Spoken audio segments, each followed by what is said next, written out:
Pueblo Fuerte. Pueblo Fuerte, órgano de difusión de la Organización Anarquista de Córdoba. Trabajadores de la salud pública y el Estado patrón.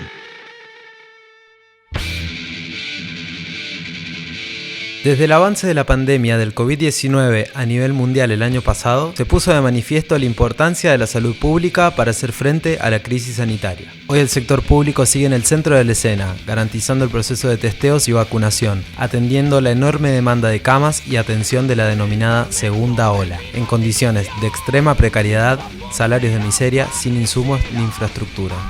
De cara a un nuevo 1 de mayo, fecha histórica para la clase trabajadora en conmemoración de los mártires de Chicago y todos los compañeros que dieron su vida en la lucha por un mundo nuevo, sin opresores ni oprimides, hablamos sobre los trabajadores de la salud pública y el Estado patrón. Prisionero estoy en mi ciudad natal, donando sangre al antojo de un patrón, por un mísero sueldo. Desde el gobierno nacional de Alberto Fernández y los gobiernos provinciales se habla de los trabajadores de la salud como esenciales. Sin embargo, el abandono del sistema de salud pública, aún después de meses de cuarentena estricta, conlleva a que los trabajadores que enfrentan en primera línea la crisis sanitaria se encuentren en condiciones de extrema explotación. Mientras tanto, el aumento de contagios, la ocupación de camas y respiradores en centros de salud y el trágico promedio de más de 200 muertes diarias por COVID, sumado a los drásticos índices de inflación, pobreza e indigencia, configuran un escenario por demás desesperante. Ante esta situación, los gobiernos responden sacando las fuerzas represivas a la calle para garantizar el cumplimiento de medidas que culpan exclusivamente a la irresponsabilidad individual y social de los jóvenes y las clases populares. Las políticas de Estado están claramente direccionadas a fortalecer la represión y el ajuste contra las clases populares para favorecer los intereses de especuladores financieros y grandes capitalistas. En este marco de crisis social, económica, sanitaria, los conflictos en el área de salud pública crecen día a día. Hemos visto en el último tiempo enormes huelgas y movilizaciones en todo el país, exigiendo sueldos y condiciones laborales dignas.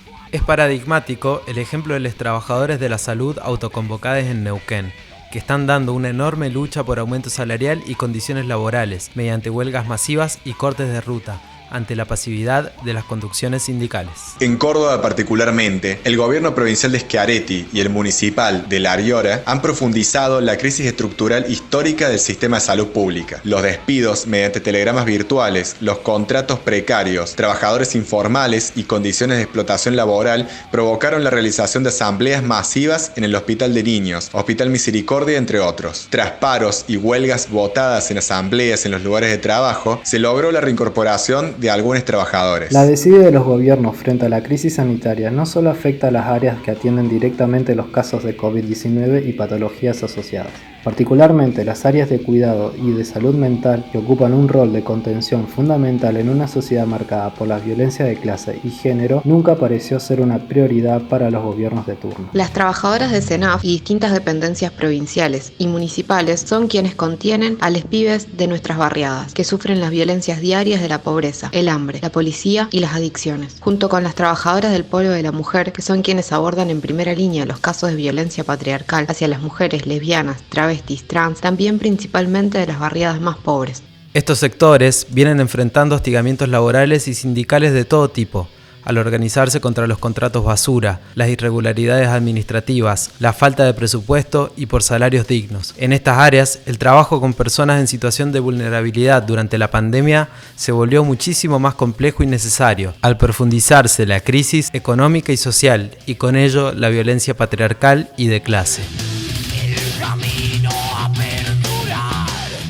Hablamos con Virginia, trabajadora de SENAF. Soy Virginia Ayala, trabajadora social de SENAF y delegada sindical en SENAF Penal Juvenil. Los reclamos concretos de los y las trabajadoras de la SENAF tienen que ver con la mejora de las condiciones laborales, teniendo en cuenta que tenemos varios compañeros que están en situación de precarización, siendo monotributistas, becarias o cuidadores hospitalarias, cobrando un salario indigno, ya que no llega ni siquiera a la canasta básica, y además no tienen derechos laborales básicos como obra social, jubilación, aportes, seguro, teniendo en cuenta que cumplimos tareas que implican estar en la calle que implican estar en contacto con situaciones de riesgo en algunos casos. Nosotros venimos organizándonos por la defensa de nuestros derechos y por esa misma razón estamos en algunos casos siendo perseguidos y maltratados por el reclamo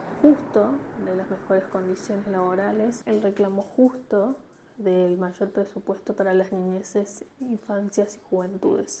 Esta lucha que venimos dando no es nueva, sino que se viene de alguna manera reactivando año a año y no hemos encontrado funcionarios que estén dispuestos al diálogo real, al diálogo que implica contemplar la mirada de los trabajadores y de las trabajadoras, que implica convocarlos y aceptar los pedidos de audiencia para trabajar por mejores condiciones laborales. Estas situaciones no se están dando, sino que las respuestas siguen siendo de violencia y de maltrato.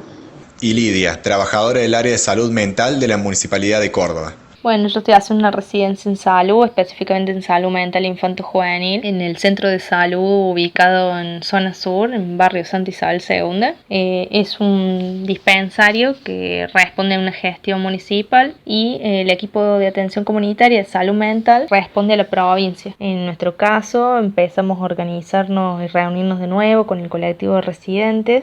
Había circulado justamente en algunas instituciones que se iba a dar una suspensión de beca a todos aquellos que tengan, digamos, la licencia preventiva por patologías crónicas, lo cual, bueno, se saltaba cualquier tipo de derechos, tanto como laborales como desde el carácter formativo que tiene esta beca. Y esto, la verdad que nos llevó a organizarnos y participar de alguna manera con la multisectorial.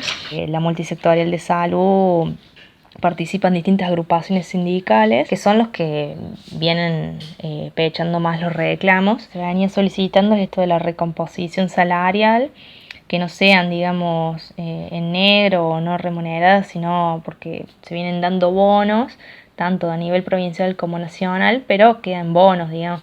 El aumento en las últimas paritarias se negoció por el 4% de los protocolos que sean elaborados con la participación del personal para los cuidados de los propios personal de salud hacia otros.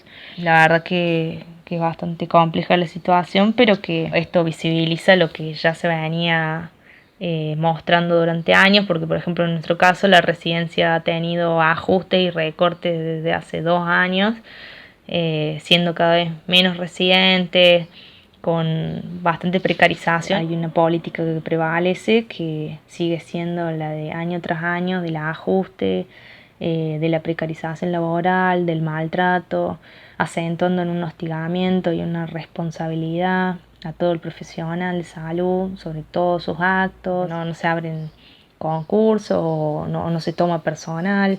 Que queda mucho todavía, hay tensiones, pero queda mucho por continuar tensionando y seguir visibilizando.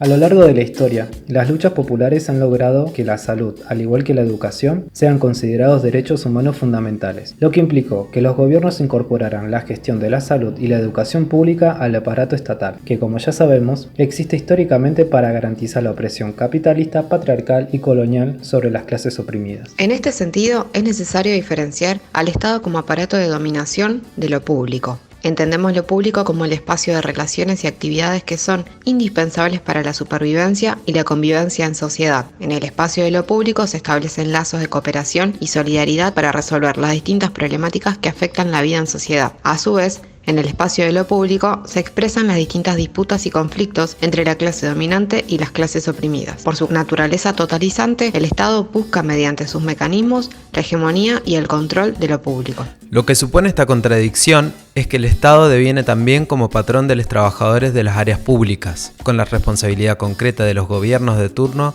sobre las condiciones laborales y salariales de quienes ponen el cuerpo diariamente para cuidar la salud y garantizar la educación del pueblo en su conjunto. Como aparato al servicio de los intereses de los de arriba, la función del Estado es garantizar la explotación al máximo de nuestras vidas, que solo le es útil en términos productivos. Por esta razón, es fundamental la lucha que están llevando a cabo el sector de salud, que no vive ni paga sus cuentas con aplausos y que recibe de este mismo Estado patrón, persecución, despidos y precarización. La organización de los trabajadores desde abajo y con independencia de clase resulta prioridad en este contexto de crisis sanitaria, despidos y explotación, para conseguir las reivindicaciones más sentidas del sector mediante las herramientas de lucha histórica de nuestra clase: asamblea, huelga, piquete.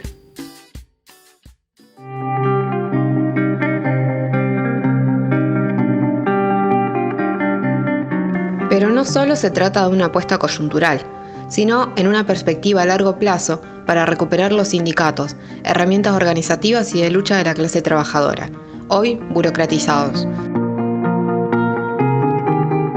Para avanzar hacia una salud, educación, producción de bienes y servicios socializados y autogestionados por sus trabajadores mediante organismos de base. Para terminar con la explotación y la miseria capitalista. Por el socialismo en libertad.